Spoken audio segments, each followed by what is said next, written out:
Սպորտի ոլորտի մասին շատ բան կարող ենք խոսել, որտեղ շատ մեծ ծավալի աշխատանքներ են արվել եւ ես մասնավորապես կնշեի մի քանի կարևոր ծրագրեր, որ մեկնարկել ենք մասնավորի հետ գործընկերությամբ Եղեգնաձոր, Մարտունի եւ Արարատ քաղաքներում տիպային մարզահամալիրների նախագծման ուղղությամբ այս պահին էլ ընթացքում ենք արդեն փորձաքննության եւ շինարարության մրցույթների հայտարարման ուղղությամբ Մենք ֆուտբոլի 2029 թվականի 20 տարեկանների աշխարհի առաջնության համատեղ հայտից հետո, որ Վրաստանի ֆեդերացիայի հետ միասին մեր ֆեդերացիան ներկայացրեց, ակտիվորեն աշխատանք ենք տանում ստադիոնների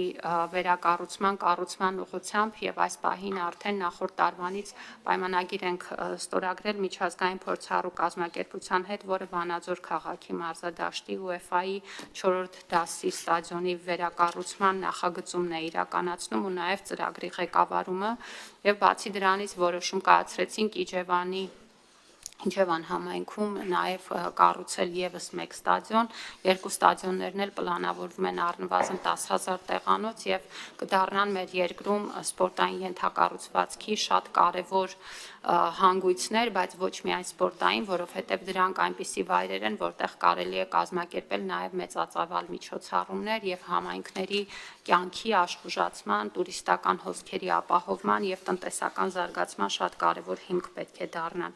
Մասնավորի հետ համագործակցության մեր մյուս կարևոր ուղղությունը երեխաների լողի պարապմունքների ֆինանսավորումն է, մասնավոր ենթակառուցվածքներում եւ պետք է ասեմ, որ 25-ին արդեն շուրջ 200 շահառու ենք ունեցել այս ծրագրում, 26-ին մենք նախատեսում ենք ընդլայնել նաև մարզաձևերը, բացի լողավազաններից, հրաձգության, դահուկային սպորտի եւ մի քանի այլ ուղղությունների մասով արդեն իսկ քննարկումները process-ի մեջ են եւ առաջիկայում համապատասխան որոշումների ընդունման կգնանք։ Պետք է ասեմ, որ մենք շարունակել ենք աշխատանքը մասսայական սպորտի զարգացման ուղղությամբ եւ այս ուղղությամբ հատկապես կարևորում են վարչապետի գավաթի մրցաշարերը 5 ուղղություններով նախորդ տարի կազմակերպեցինք, ավելի քան 25,000 մարդ մասնակցեց դրան, դպրոցների շուրջ 42%-ը մասնակցել է մրցաշարերից առնվազն մեկին եւ նախորդ տարի առաջին անգամ կազմակերպեցինք բասկետբոլի եւ վոլեյբոլի լիգաները, որոնք շատ մեծ մասնակցություն ունեցան եւ շատ մեծ մասսայականություն են վայելում եւ բնականաբար այդ աշխատանքները կշարունակենք նաեւ այս տարի։ Ընդհանուր առմամբ նախորդ տարի շուրջ 100 սպորտային ենթակառուցվածքներ են եղել ընթացքում եւ այդ ենթակառուցվածքները ասելով ես նկատի չունեմ նաեւ դպրոցները, որտեղ գիտեք, որ պարտադիր նաեւ մարզադահլիճների բացօթյա մարզահրապարակների շուրջ աշխատանք ենք տանում, այսինքն չհաշված ուսումնական հաստատությունները շուրջ 100 սպորտային ենթակառուցվածքների ուղղությամբ պետությունը աշխատել է նախորդ տարի համայնքների հետ միասին։ Եվ պետք է նաև կարևորեմ բարձր նվաճումների սպորտի ուղղությամբ 25 թվականին մենք ընդունեցինք որոշում եւ 26-ի հունվարից արդեն գործում է Լոս Անջելեսի Օլիմպիական խաղերի նախապատրաստության աջակցության ծրագիրը, որով մեր մարզիկները, մարզիչները եւ նրանց աջակցող անձնակազմը ստանում է սպորտային նպաստ ամեն ամիս եւ սա հնարավորություն է, որպեսզի մեր մարզիկները կենտրոնանան իրենց լավ մարզավիճակի վրա եւ գրանցեն լավ արդյունքներ։ Նախորդ տարին նաեւ շատ ակտիվ էր միջազգային մրցաշարերի կազմակերպման ուղղությամբ մեր երկրում եւ այս տարին էլ արդեն իսկ մեկնարկել ենք եւ մինչեւ այս պահը, ինչպես նշեցի, արդեն իսկ Եվրոպայի առաջնության անցկացման փորձը 26-ի համար արդեն իսկ մեր նախորդիվ կատարված աշխատանքների ցանկում է։ Մշակույթի ոլորտին անդրադառնալով մի քանի հանգամանք կնշեմ, չչարաշահելով ձեր համբերությունը եւ ամփոփելով խոսքս, մեզ համար շատ կարեւոր է մշակույթի տնտեսականացումը եւ ես կարեւորում եմ, որ մենք տեսնում ենք սեփական եկամուտների աճ մեր բոլոր հաստատություններում այս քաղաքականության արդյունքում թատրոնների սեփական եկամուտները 22 թվականի նկատմամբ աճել է 1.5 անգամ կամ 1.75 միլիարդ դրամով։ Սա բերել է նրան, որ ֆինանսավորման ընդհանուր ծավալում նրանց սեփական եկամուտների մասնաբաժինը 25%-ից աճել է մինչև 38%։ Համերգային կազմակերպությունների սեփական եկամուտները նույնպես աճել են 1.5 անգամ կամ 745 միլիոն դրամով եւ արդեն իսկ ֆինանսավորման ընդհանուր ծավալում նրանց մասնաբաժինը դարձել է 24.5%։ Թանգարանների եկամուտները աճել են 112%-ով եւ սեփական եկամուտների մասնաբաժինը ֆինանսավորման ընդհանուր ծավալում դարձել է 37.9%։ Մենք մեկնարկել ենք թանգարանների հուշանվերային արտադրանքի նոր մի շղթա, որտեղ մասնավորի հետ համագործակցությամբ նաև շրջանառու մի հիմնադրամ ենք ձևավորում, որը շարունակաբար նաև ապահովելու է հուշանվերային արտադրանքի արտադրությունը եւ վաճառքը, դրանով ապահովելով նաև թանգարանների համար սեփական եկամուտների նոր հնարավորություններ։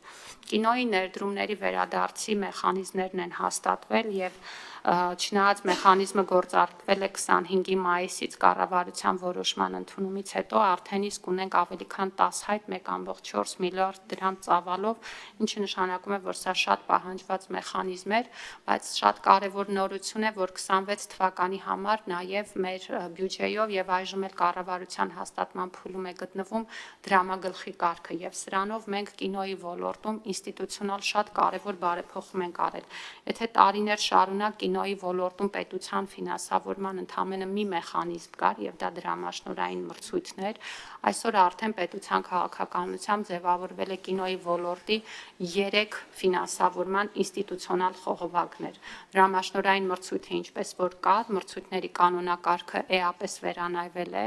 կինո ոլորտի գործիչների հետ քննարկման արդյունքում, ներդրումների վերադարձը, որը առանձին խողովակ էր եւ ազգային ժողովի հետ գործընկերությամբ ու այստեղ պարոն Գաբրելյան ուզում եմ շնորհակալություն հայտնել, որովհետեւ մեխանիզմը հնարավոր եղավ գործարկել օրենքի բարեփոխման արդյունքում, որը իրականացվեց ձեր նախաձեռնությամբ եւ այս պահին արդեն նաեւ դրամագլուխը, որը դառնում է երրորդ խողովակը կինոյի ֆինանսավորման եւ այսպիսով կինո ոլորտի աջակցության ձևերի բազմազանություն հնարավորություն է տալիս նաեւ էապես փոխել կինոյի ինդուստրիայի տրամաբանությունը։ Մենք նախորդ տարի շատ կարևոր էր, որ մշակութային արժեքների եւ առարկաների շուկայի ձևավորման նոր մեխանիզմ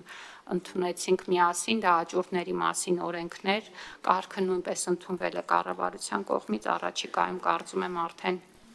հեղինակավոր աճուրդային տների հետ համագործակցության աշխատանքները կմտնեն իրենց տրամաբանական շղթայի մեջ եւ նաեւ թվայնացման աշխատանքներ ենք ակտիվ իրականացրել մշակութային կրթության ուղղությամբ մեր գործունեությունն եմ ուզում շատ կարեւորել շուրջ 310,000 դպրոցականներ պետության բաժանորդային ծրագրի շրջանակներում այցելել են թանգարաններ, թատրոններ, համերգասրահներ եւ պետք է ասեմ, որ դա կազմում է մեր դպրոցներում սովորողների 73%-ը եւ 24 թվականի ցուցանիշը գերազանցել ենք շուրջ 10,000-ով, իսկ 25 թվականը 23-ի նկատմամբ 35%-ով աճ ունի եւ սա նշանակում է, որ էապես ընդլայնվել է նաեւ այս ծրագրերից օգտվող մեր երեխաների թիվը։ Եվ վերջինը, ինչ որ կուզեի ամփոփել, ոլորտին կապիտալ բնույթի ծախսերն են, հուշարձանների վերականգնման բյուջեն 31 հուշարձանների է նախորդ տարի ուղղված եղել, մենք հատկացրել ենք 1 միլիարդ 386 միլիոն դրամ, 22 թվականի ցուցանիշը գերազանցել ենք 542%-ով, այս տարի էլ ավելի մեծ բյուջե ունենք հատկացված 1 միլիարդ 673 միլիոն դրամ, աշխատանքները շարունակում ենք տարբեր բնույթի հուշարձաններում, դրանք թե կրոնական բնույթի են, թե նաև բերդեր, ամրոցներ, կամուրջներ, նաև մենք էական ծախսեր ենք իրականացնում, ներդրումներ ենք իրականացնում մշակութային հաստատությունների շենքային գույքային պայմանների եւ միջավայրի բարելավման ուղղությամբ 947 միլիոն դրամ ենք տրամադրել 10 հաստատությունների եւ այս տարի էլ արդեն օրինակ Արամ Խաչատրյան համերգասրահում երգեհոնի վերանորոգման աշխատանքներն ենք մեկնարկում, որի համար պետությունը հատկացրել է ավելի քան 500 միլիոն դրամ, 2 տարվա ընթացքում աշխատանքները պիտի ամփոփվեն եւ իհարկե մեր այս աշխատանքները իրենց մեջ ներառում են նաև մեր մշակութային արժեքների ձեռքբերում ու վերադարձ Հայաստանի Հանրապետություն նախորդ տարի ավելի քան 300 միլիոն դրամ ենք դրան տրամադրել եւ օրերս արդեն մեր հանրությունը կկարողանա տեսնել պետության կողմից ձեռքբերված միջնադարյան եկեղեցու փայտյա դռան փեղկը, ինչպես նաև արշիլգորգ ու գրաֆիկական աշխատանքը, որոնք կհանգրվանեն պատկերասրահում եւ պատմության թանգարանում ու նաեւ իհարկե ապակենտրոնացման քաղաքականությունը եւ պետք է հիշեցնեմ, որ մեր տարբեր փառատոնները եւ տարբեր միջոցառումներն ու համերգները մարզերում դարձել են մշակութային կյանքի աշխուժացման շատ կարեւոր ցուցիչ, ավելի քան 100,000 մարդու ընդգրկմամբ, թերևս այսքանը, շնորհակալություն։